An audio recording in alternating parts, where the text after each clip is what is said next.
देखिए, रेगुलेशन इतना बड़ा है कि इसे पूरा बताया नहीं जा सकता। पूरा बताया नहीं जा सकता मीनिंग देयर बाय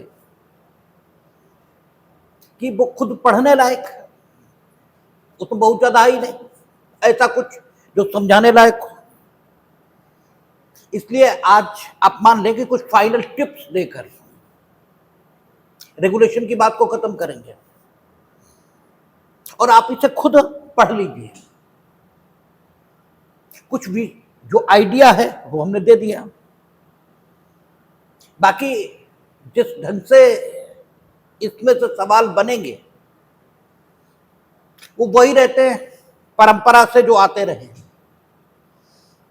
एक तो कितने अध्याय हैं ये जरा देख लीजिएगा, कठिन बात नहीं होती, बस केवल ध्यान देने की बात होती है। आपको ये मालूम ही नहीं कि मान लिए कितने अध्याय ये पूछ दिया जाएगा, क्योंकि अंदाज भी नहीं किया जा सकता कि कानून के जो एग्जाम होंगे वहां अध्याय कितने ये पूछा जाए, लेकिन पूछा जाता है। इसलिए टोटल अध्याय कितने, एक तो ये देख लीजिएगा, बहुत कठिन काम नहीं है। दूसरा, महत्वपूर्ण चीजें वो किन अध्यायों में है, जैसे इन्वेस्टिगेशन किस अध्याय में है, हिस्ट्री शीट से संबंधित प्रोविजन किस अध्याय में है, नियुक्तियां किस अध्याय में है। ये कुछ सामान्य बातें होती हैं जो देख लेनी चाहिए। यानी आप लोगों ने सभी ने प्रीलिम, स्पेशल और इस टाइप की किताबें नहीं रखी होंगी, तो उनमें देखिए कि जहां से रेगुलेशन में सवाल बने हैं वो सवाल किन अध्यायों से संबंधित है। जैसे इन्वेस्टिगेशन से बनते हैं सवाल, शीट से बनते हैं सवाल, ठीक है, नियुक्तियों से बनते हैं सवाल, ठीक है, उधर पनिशमेंट वगैरह वहां से बन सकते हैं सवाल। तो मुख्यतः एक 6-7 अध्याय रहते हैं, उन्हीं से बनते हैं। तो वो 6-7 अध्याय नंबरिंग के हिसाब से कहां पर पढ़ेंगे ये देख लेना है। दूसरी चीज, टोटल अध्याय कितने हैं ये देख लेना है। फिर ये पूछा करते हैं कि अमुक की नियुक्ति कौन करेगा। तो पुलिस विभाग में एक सामान्य सिस्टम समझ लीजिए, 2 प्रकार के वहां डिवीजन है। एक राजपत्रित अधिकारी और दूसरे अराजपत्रित अधिकारी। जो राजपत्रित अधिकारी हैं, रेगुलेशन अगर आप पढ़ेंगे तो आपको दिखाई देगा इंस्पेक्टर और उससे नीचे, हिंदी में इंस्पेक्टर को निरीक्षक ये कह देते हैं। यानी निरीक्षक, उप निरीक्षक, जिसे सब इंस्पेक्टर कहते हैं आप, हेड कांस्टेबल और कांस्टेबल यही पुलिस अधिकारी हुए जो अराजपत्रित अधिकारियों की श्रेणी में आ रहे हैं। हाँ, एक ग्राम चौकीदार, क्योंकि मानेंगे तो उसे भी पुलिस फोर्स का हिस्सा।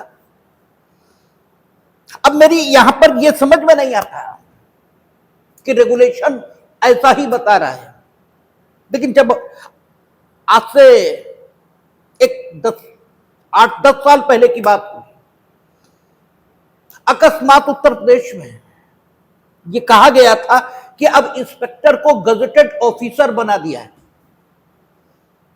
और उस समय से जो थाना प्रभारी हैं, आपने देखा होगा उनकी जो जीप रहती है उस पर नीली लाइट आ गई, उससे पहले नहीं होती थी।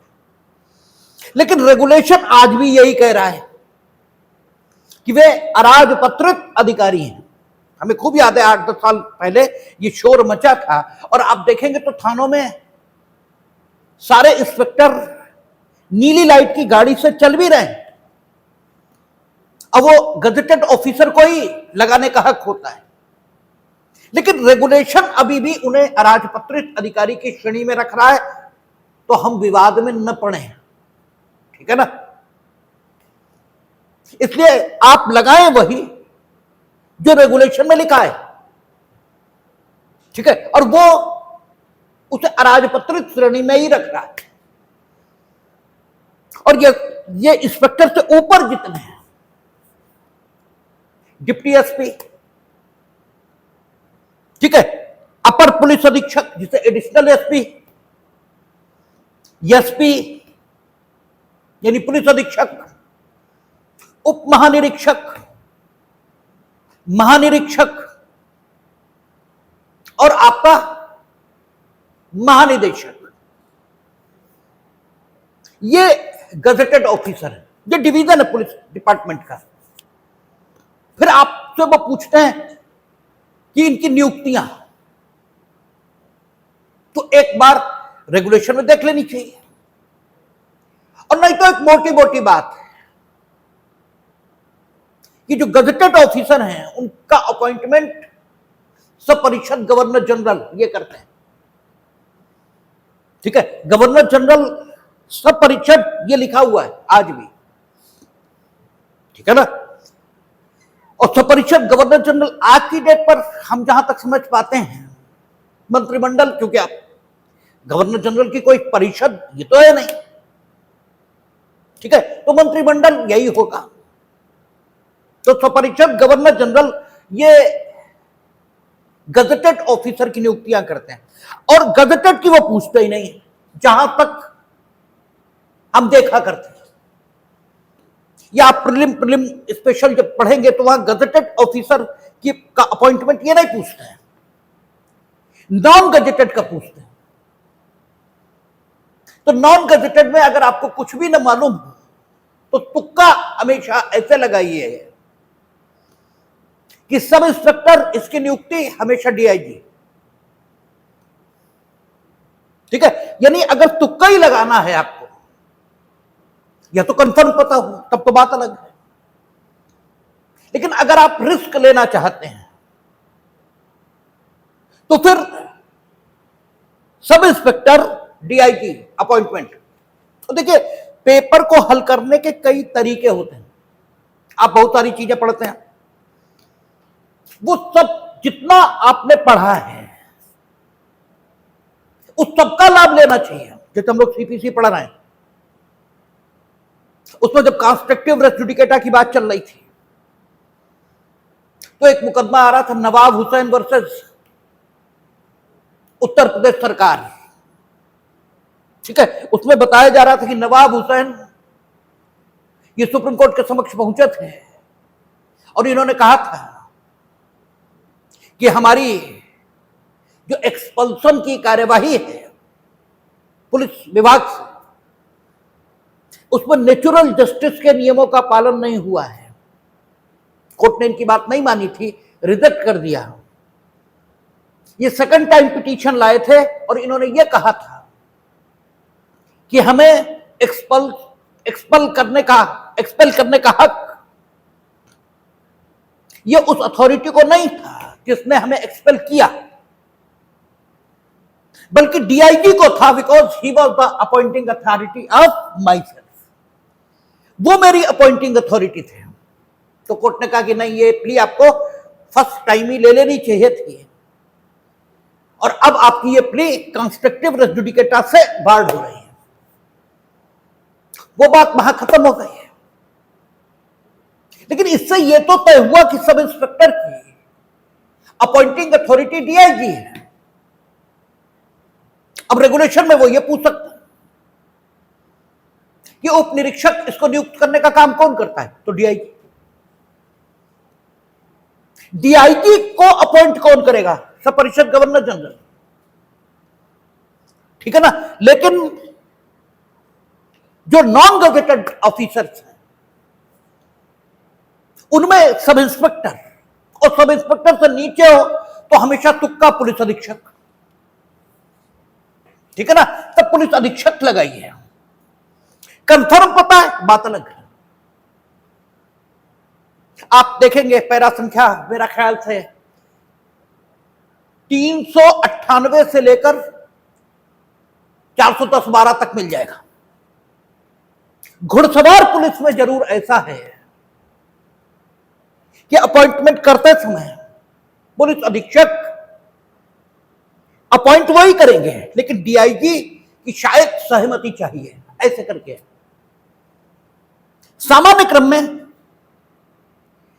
आपको तुक्का लगाना है तो पुलिस अधीक्षक ये सिपाही इसकी भर्ती के लिए कॉम्पिटेंट होते हैं, और हेड कांस्टेबल ये प्रमोशन की पोस्ट, इस पर सीधी भर्ती होती नहीं। ठीक है, निरीक्षक इस पद पर भी सीधी भर्ती नहीं होती। ठीक है ना। अच्छा, जो वर्तमान स्थिति है उसमें डीआईजी नाम से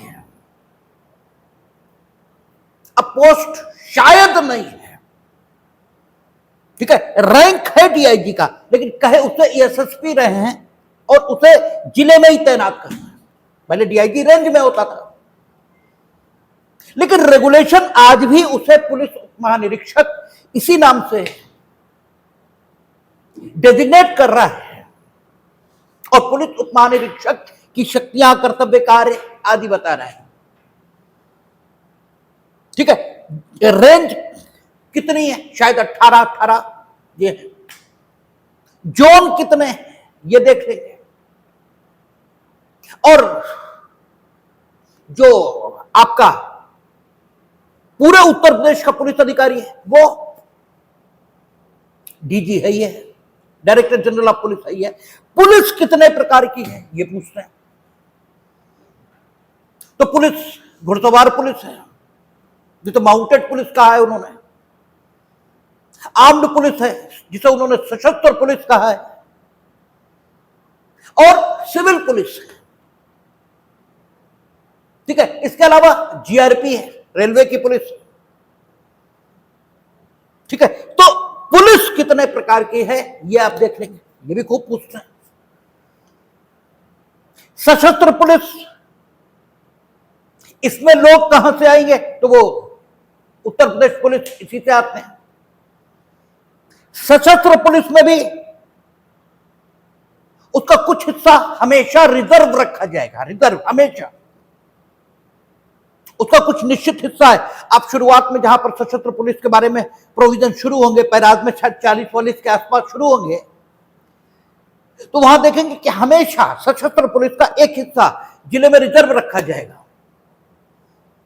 क्योंकि किसी भी समय लॉ एंड ऑर्डर की पोजीशन ऐसी हो सकती है कि उसके उपयोग की जरूरत आ सकती है, और तब आपके पास पुलिस ही नहीं है। वो हमेशा रिजर्व रखा जाएगा। ऐसे वो पूछेंगे कि जिले में पुलिस का प्रधान कौन है, तो वो जिला मजिस्ट्रेट होता है। ये पूछेंगे कि थानों में नियुक्ति के समय जब प्रभारी निरीक्षकों की नियुक्ति होगी तो जिला मजिस्ट्रेट की उसमें क्या भूमिका है, तो जिला मजिस्ट्रेट की सहमति चाहिए। पुलिस डिपार्टमेंट का प्रतिनिधित्व गवर्नर के यहां कौन कर रहा है, तो डीजीपी कर रहा है। गवर्नर सीधे सामान्यतः पुलिस डिपार्टमेंट के किसी भी व्यक्ति को कोई आदेश नहीं देते, और गवर्नर के नाम से आदेश दिए जाते हैं। इनफैक्ट वो मंत्रिमंडल के आदेश होते हैं, लेकिन नाम से तो उन्हीं के आते हैं, तो वो सीधे कोई आदेश नहीं देते। सामान्यतः दे नहीं सकते ये बात नहीं है, दे तो सकते हैं, देते नहीं है। डीजीपी पुलिस का वो व्यक्ति है जो सीधे गवर्नर के यहां, ठीक है, पुलिस का प्रतिनिधित्व करता है। सारे आदेश उसी के माध्यम से ये पुलिस विभाग को प्राप्त होते हैं। तो आपको रेगुलेशन में बहुत ज्यादा, एक तो उसमें से 5 या 7 सवाल पूछे जाने, ठीक है, टोटल तो 15 ही पूछे जाएंगे, 15 ही तो पूछे जाएंगे, 5-7 सवाल इस सब में बनी जाएंगे। हिस्ट्री शीट आपको विस्तार से बताई है, और वो इतनी रोचक है, रुचिकर है कि उसमें कोई न याद रहने जैसी बात ही नहीं है। तारांकित, अतारांकित, हिस्ट्री शीट ए, हिस्ट्री शीट बी, ठीक है, किनकी खुलेगी, कैसे खुलेगी, इनका सर्विलियंस कैसे होगा, ठीक है, सारी बातें विस्तार से बताएंगे। बाकी अपॉइंटमेंट इनका, इनकी नियुक्तियां, यही रह जाता है। तो वो शुरुआती पैराग है, सिर्फ पढ़ डालना है और तो कुछ करना ही नहीं, सिर्फ और सिर्फ पढ़ डालना है। आप तो ये पूछते हैं कि जहां पर कलेक्टर, उप आयुक्त इसका कार्यभार भी संभाले हुए हैं, जिले में वो उपायुक्त की तरह काम कर रहे हैं, वहां जो कलेक्टर के, पुलिस डिपार्टमेंट के कलेक्टर तो गलत शब्द प्रयोग कर रहे हैं, जिला मजिस्ट्रेट, जो जिला मजिस्ट्रेट उसके कर्तव्यों का निर्वहन कौन करेगा? तो एडीएम एग्जीक्यूटिव, अपर जिला मजिस्ट्रेट प्रशासन, वो करेंगे। कमिश्नर ये भी पुलिस के अधिकारी है, ठीक है, सामान्य प्रशासन वो चलाते ही हैं। इसके अलावा वो पुलिस ऑफिसर ये भी माने जाएंगे मंडल स्तर पर। तो पुलिस विभाग के अधिकारी कौन कौन और उनकी नियुक्ति ये कैसे होती है? जो अराजपत्रित अधिकारी हैं उन्हें नियुक्ति के समय नियुक्ति का सर्टिफिकेट ये दिया जाएगा, वो कपड़े पर होता है, ये भी पूछ लेते हैं। और जब वो रिटायर होंगे तो वो सर्टिफिकेट उन्हें जमा करना होगा। जो राजपत्रित अधिकारी हैं उन्हें कोई इस प्रकार का सर्टिफिकेट नहीं दिया जाता, ठीक है। और अपर पुलिस अधीक्षक या डिप्टी एसपी के तौर पर भारत सरकार सीधे सीधे प्रतियोगी परीक्षाओं के माध्यम से जो लोग सेलेक्ट होकर आते हैं उन्हें ट्रेनिंग के लिए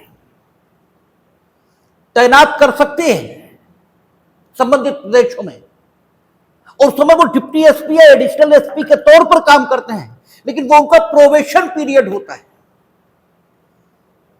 ठीक है ना। कोई भी नौकरी आप ज्वाइन करेंगे तो पहले प्रोबेशन पीरियड ये रहता है, इसमें ये देखा जाएगा, no doubt you have qualified the, ठीक है, आपने एग्जाम क्वालिफाई कर लिया है, लेकिन उस पोस्ट के लिए एग्जाम तो हमने इसलिए कराया था क्योंकि एक अनार और 100 बीमार थे, ठीक है। पोस्ट तो एक ही थी लेकिन 100 लोग आवेदन कर रहे थे। और भारत का संविधान अनुच्छेद 14, 15, 16 उसमें ये हमसे अपेक्षित, ठीक है, अपेक्षा कर रहा था कि भारत के नागरिकों के बीच किसी प्रकार का भेदभाव न करें। तो उन 100 बीमार में से अनार किसको दें? इसके लिए वो पोस्ट जिन दायित्वों के निर्वहन की अपेक्षा करती थी उन दायित्वों के निर्वहन के लिए एक कार्यकुशल व्यक्ति के चुनाव को दृष्टिगत रखते हुए हमने एक एग्जाम करा लिया कि भाई इन 100 में हम शॉर्ट लिस्ट कर लें कि हम अनार किसे दें। और ऐसा करने में सर्वाधिक उपयोगी बात यही हो सकती थी, हम करने को यह भी कर सकते थे कि सबसे गिनती और पहाड़े सुन लेते या उनसे पूछ लेते कि समुद्र कितने प्रकार के हैं, ठीक है। लेकिन ये बातें यूजलेस हैं, ठीक है ना, क्योंकि आगे जिसको भी अनार मिलेगा अंततः उसे एक विशिष्ट भूमिका ये निभानी है। तो बेहतर यह हो कि अनार पाने वाले व्यक्ति के चुनाव हेतु जो हम प्रक्रिया अपनाए हैं वो ऐसी हो कि हमें उस व्यक्ति का चुनाव करने में सहायता मिले, ठीक है, जो अनार को पाने का अधिकारी होगा और अनार मिलने के बाद उसकी समाज में जो भूमिका होगी उसे वो कुशलता पूर्वक निभा, ठीक है, निभा सके, ऐसे व्यक्ति का चुनाव हो, ऐसी प्रक्रिया हम अपनाएं। इसीलिए आप देखेंगे आईएएस, पीसीएस इनके एग्जाम में वो ऐसे सवाल करते हैं कि सामान्य जानकारी आपको सभी विषयों की आ जाए, ठीक है ना, क्योंकि जब वो उस पोस्ट पर आएंगे, कोई ना तो कोई आएगा ही उस पोस्ट में पे उन सारे लोगों में से। तो अगर वो डॉक्टरों से डील करें तो एक सामान्य जानकारी उन्हें मेडिकल साइंस इसकी भी हो, सामान्य है। अगर वो टीचरों से डील करें तो सामान्य जानकारी उन्हें टीचिंग उसकी भी हो, ठीक है। और इसीलिए हम बार बार कहते हैं कि जो आईएएस हो गया वो विद्वान नहीं हो गया, वो किसी भी विषय का बहुत गहराई से जानकार नहीं है, वो तो फौरी फौरी जानकारी सब विषयों की है। लेकिन उत्तर भारत में, वो विशेषकर उत्तर प्रदेश और बिहार में, यहां एक बीमारी चल रही है कि विद्वान वही जो आईएएस है, ठीक है। यहां और किसी को विद्वता की मान्यता ये मिल ही नहीं सकती। यहां अपनी प्रतिभा को सिद्ध करने के लिए आपको आईएएस ही बनना है। ये बीमारी दुनिया देश के अन्य हिस्सों में नहीं है। इसीलिए आप देखो कि लता मंगेशकर महाराष्ट्र में हुई, उत्तर प्रदेश में कोई नहीं होगा। उत्तर प्रदेश में खाली आईएएस ही पैदा होंगे। आईएएस बनने का जुनून जो तुम्हें यहां मिलेगा, इतना देश के किसी हिस्से में नहीं मिलेगा, क्योंकि सर्वाधिक बेवकूफ यही है। आप देखो, क्रिकेट का क्षेत्र हो, खेल का क्षेत्र हो, हालांकि क्रिकेट भी खेल है, लेकिन वो इतना लोकप्रिय हो गया कि वो एक अलग सा इंस्टीट्यूशन बन गया। अन्य खेल अलग हो गए, वो अलग हो गया। तो खेल के क्षेत्र हो, नाटक के क्षेत्र हो, साहित्य के क्षेत्र हो, ठीक है, बहुत सारे आयाम हैं जीवन के।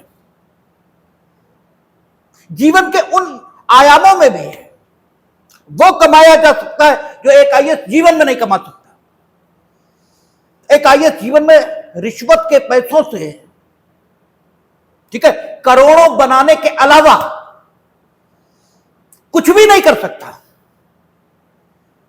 और इन क्षेत्रों में रिश्वत नहीं,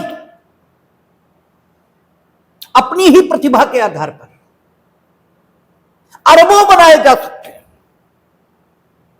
भाई सचिन तेंदुलकर 17 साल का लड़का है, जिस दिन पहली बार मैदान पर उतरा था उस दिन किसी को मालूम था, हालांकि हम इस पक्ष के नहीं कि सचिन तेंदुलकर को भारत रत्न मिलना चाहिए, लेकिन हमारे पक्ष या विपक्ष का कोई मतलब नहीं है। सचिन तेंदुलकर भारत रत्न है, ये एक तथ्य है,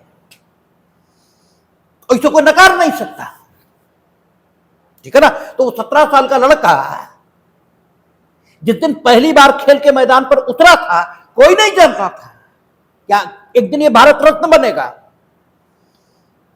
और वो कोई बहुत बड़े घराने से नहीं आ रहे हैं, ठीक है। आईएएस बनना उनके जीवन का लक्ष्य नहीं था। फिल्म इंडस्ट्री में जितने हीरो है, कोई 9वां पास है, कोई 8वां,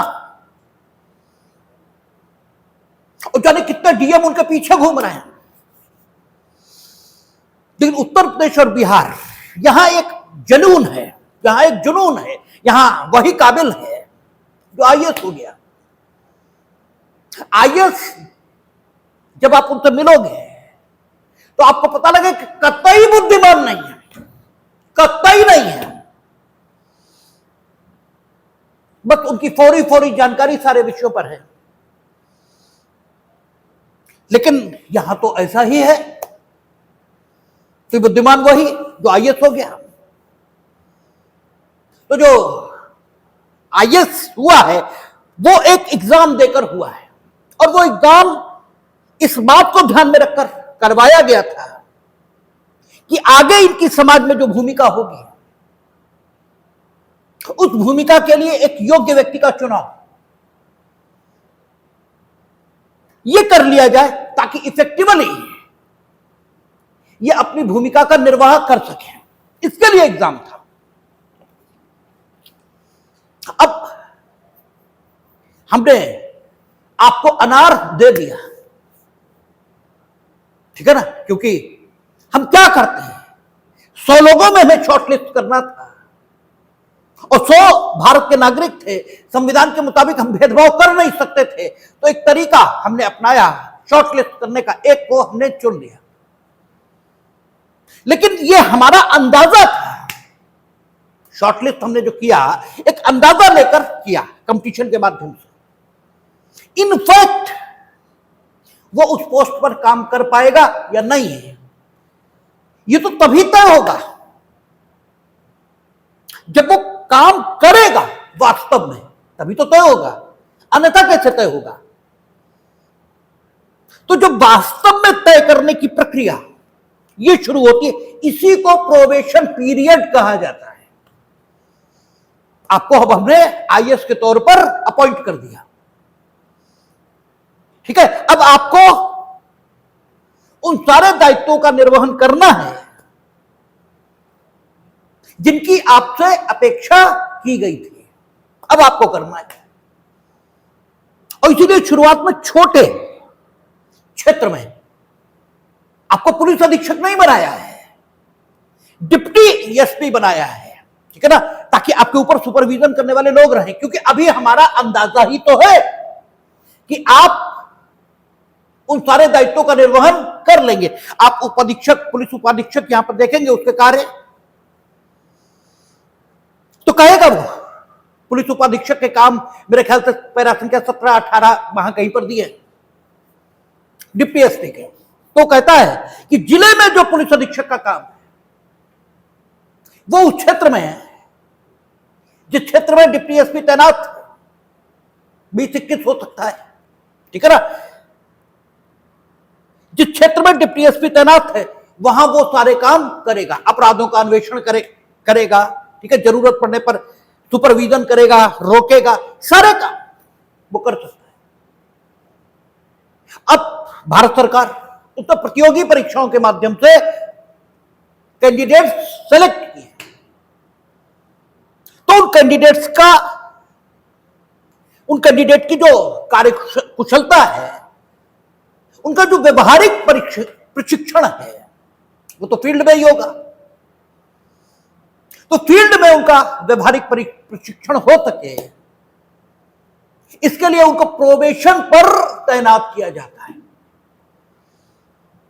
और जब हमने आपसे कह दिया कि प्रोबेशन इस बात की जांच है, इस तथ्य की जांच है कि वाकई आप उस पोस्ट के लायक हो या नहीं, meaning thereby you are not confirm, ठीक है, इसका मतलब ये है कि आप अभी परमानेंट एम्प्लॉय नहीं हो, ठीक है ना।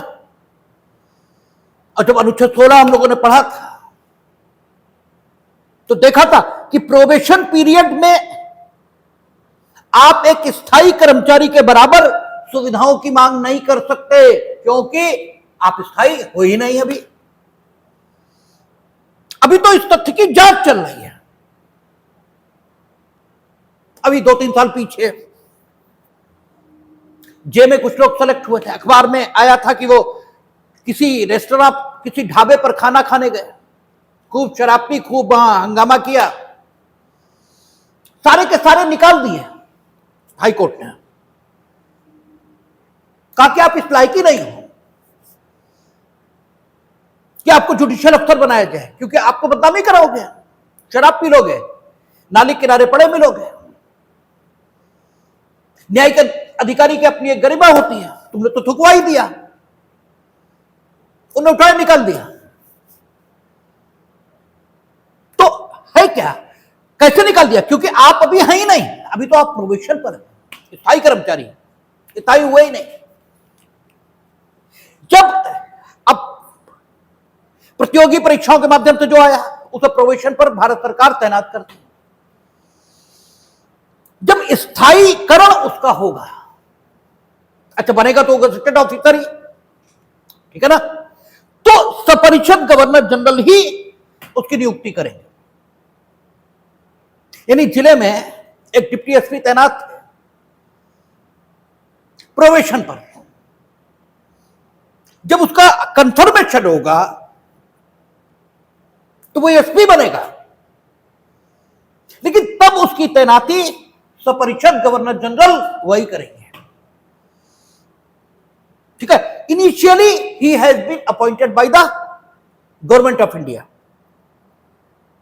ठीक है ना, तो ये चीजें हैं रेगुलेशन में आपको देखने नहीं। बाकी तो वो इतना ज्यादा है कि पढ़ाया नहीं जा सकता, और पढ़ाने को उसमें इनफैक्ट कुछ है भी नहीं, क्योंकि पढ़ाया जाए ये तभी ठीक लगता है जब पढ़ाने को कुछ तो ऐसा हो जिसे स्पष्ट किए जाने की जरूरत। वहां जो कुछ लिखा है वो इतनी आसान भाषा में लिखा है कि उसे समझने के लिए किसी सहायता की आवश्यकता ही नहीं है। तो रेगुलेशन में आपको अध्याय कितने ये जरूर देख लेना है।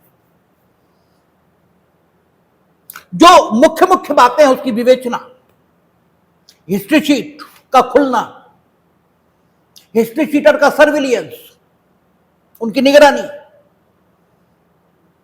आपका नियोजन विभिन्न पुलिस अधिकारियों को ये खूब पूछते चौकीदार इसकी नियुक्ति कौन करता है, तो चौकीदार की नियुक्ति जिलाधिकारी या जिला मजिस्ट्रेट, क्योंकि ये विशेषता है।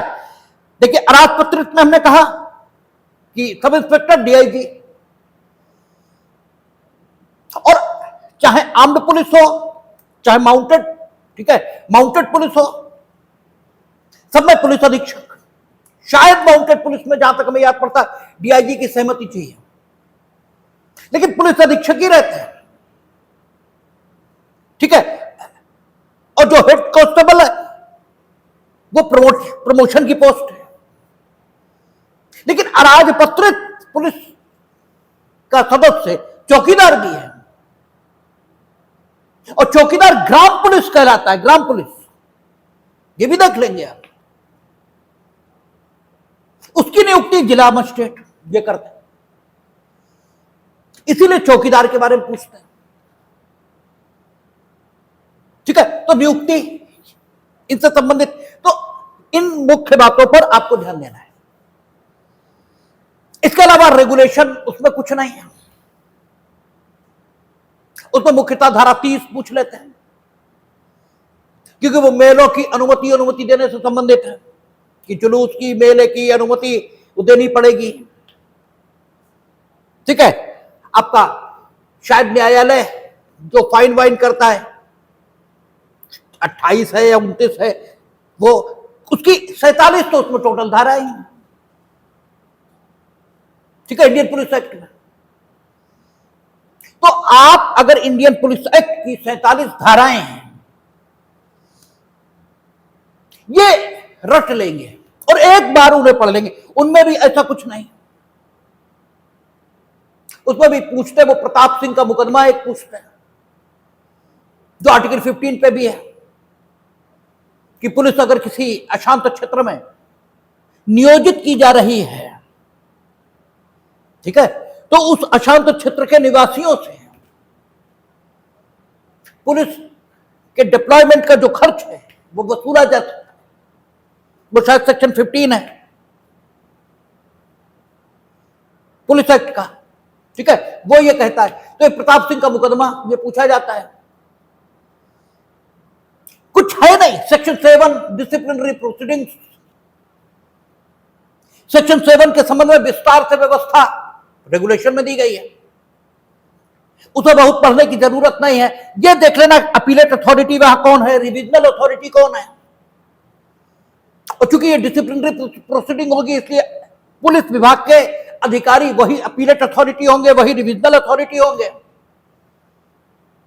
और पहली बार यानी कार्यवाही करने वाला अधिकारी कौन है, वो संभवतः पुलिस अधीक्षक होंगे। ठीक है, रिविजनल अथॉरिटी संभवतः आईजी, डीआईजी, इनमें से कोई होगा।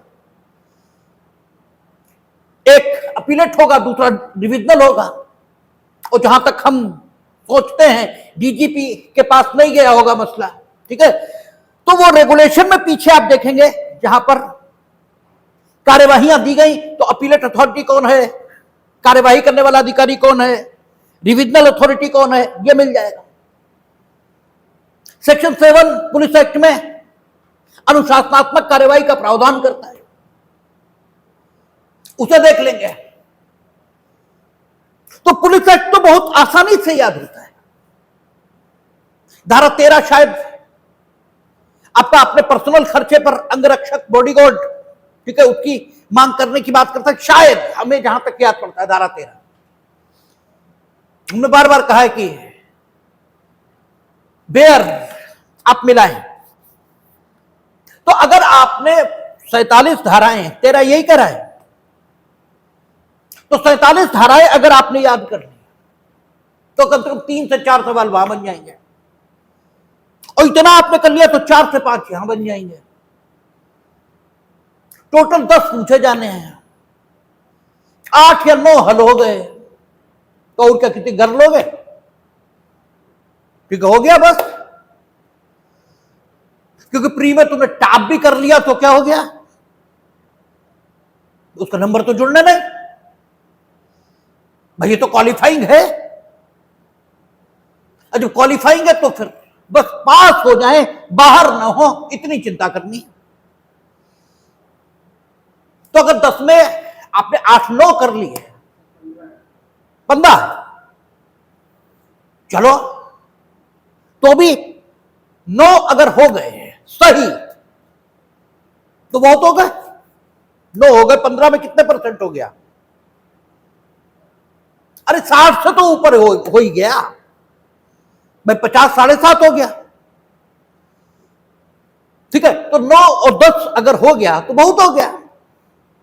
5 नहीं भी आएगा तो क्या, और अगर इतना कर लोगे तो मेरी गारंटी है 15 ही हो जाएंगे, ये 13-14 भी हो जाएंगे। शेष मुख्य तो वही है, बीएनएस, बीएनएसएस और बीएसए और कॉन्स्टिट्यूशन ऑफ इंडिया। तो कॉन्स्टिट्यूशन और ये सारी चीजें आपको बहुत विस्तार से बताई गई। अधिकतम कठिनाई यह आ सकती है कि पिछली धाराएं याद थी, इसमें याद नहीं। तो पहली बात तो यह कठिनाई सबके साथ है, जो जांच रहे हैं, जो पढ़ा रहे हैं, उनके साथ भी है। लेकिन मुख्य मुख्य चीजें याद की जा सकती हैं। जैसे 82-83 पहले थी, अब शायद वो 84-85 हो गई। ठीक है, वारंट पहले 70 में था, अब जितने में हो गया हो। कुछ बुक है 72 में। तो कुछ चीजें याद की जा सकती है। ठीक है, सेशन न्यायालय की शक्ति पहले कितने में थी, अब कितने में, प्रमुख चीजें तो याद की ही जा सकती है। जहां तक हो वहां तक प्रमुख चीजें याद की जा सकती। पहले 313 वहां होता था, अब वो 479 हो गया है। 479 हुआ है ना, 393, 351, 313, 351 हुआ। अच्छा, तो मुख्य चीजें, अच्छा 340 हुआ होगा वो। ठीक है, तो मुख्य मुख्य चीजें याद की जा सकती। बेल पहले 436, 37, 38 होती थी, अब तक 478, 479, 480 ये हो गया है। अच्छा, अकॉर्डिंगली वैसा चलेगा ही। आपको बस याद ये करना है कि चैप्टर शुरू कहां से हो रहा है। जैसे पहले 436 से शुरू हो रहा था, तो 436 में बेलेबल था, 437 में नॉन बेलेबल था, 438 में अग्रिम थी, 439 में आपका सेशन कोर्ट ये था। तो अब आपको अकॉर्डिंगली याद कर लेना है कि 478 से अगर शुरू हो तो 478 में बेलेबल हो गया, 479 में नॉन बेलेबल हो गया। हम ये नहीं कह रहे इतने में है, हम ये नहीं कह रहे। ठीक है, हो सकता ना भी हो 478 में बेलेबल, 479 में नॉन बेलेबल नहीं, 479 में आपका वो होगा 36, वो 336 ए जो था। ठीक है, 336 करे 436 ए जो था वो होगा कि आधा आपने काट लिया है पनिशमेंट, तो बेल का अधिकार रहेगा। ठीक है ना, तो वो फिर आपका 480 में 437 होगा, फिर 437 ए था वो आ जाएगा बीच में। यानी ए वाला अकॉर्डिंगली करके आप कर सकते हैं। तो अधिकतम आपको जो याद करना है शुरू कहां से हो रहा, बस उतना, और बाकी आपको पिछली सीआरपीसी याद है तो अकॉर्डिंगली होता चला जाएगा। यही स्थिति बीएसए में है कि आपको एक चीज याद करनी है, शुरू कहां से। पहले ए था, अब वो पूर्ण सेक्शन बन गया, और क्या हुआ है। जहां तक आपका भारतीय न्याय संहिता, न्याय संहिता तो नाम है, बीएनएस, उसकी बात है, उसमें भी अपराधों का क्रम वो तो वही है जो पहले था, कुछ बदला है। जैसे 511 पहले वहां था, अब उठा के यहां ले आए, 62 शायद हो गया। तो वो वाकई 62 में ही होना चाहिए था, वो वहां पहले 511 गलत था, माना ही होना चाहिए था। तो कुछ चीज तो ठीक हुई है, और फिर ये सबके साथ होगा, खाली आपके साथ नहीं होगा। इसलिए ऐसा कुछ विशेष नहीं है जिसके लिए बार प्राण तजे हैं। बाकी आप अभी 5-6 दिन हैं, आप इसे रेगुलेशन एक बार इस हिसाब से देख करके और कर सकते हैं। बाकी अब शाम की क्लास हम लोग, ईश्वर ने चाहा तो 22 को शुरू करेंगे, क्योंकि बीच में एग्जाम भी है, कुछ नया शुरू करने से फायदा भी नहीं है। तो अगर भगवान ने चाहा तो शाम को जो है अब 22 से शुरू करेंगे, और 22 को जहां तक हम समझते हैं कॉन्टेक्ट शुरू करेंगे हम लोग। बाकी शेष जैसा आप लोग कहेंगे देख लेंगे, बात करेंगे।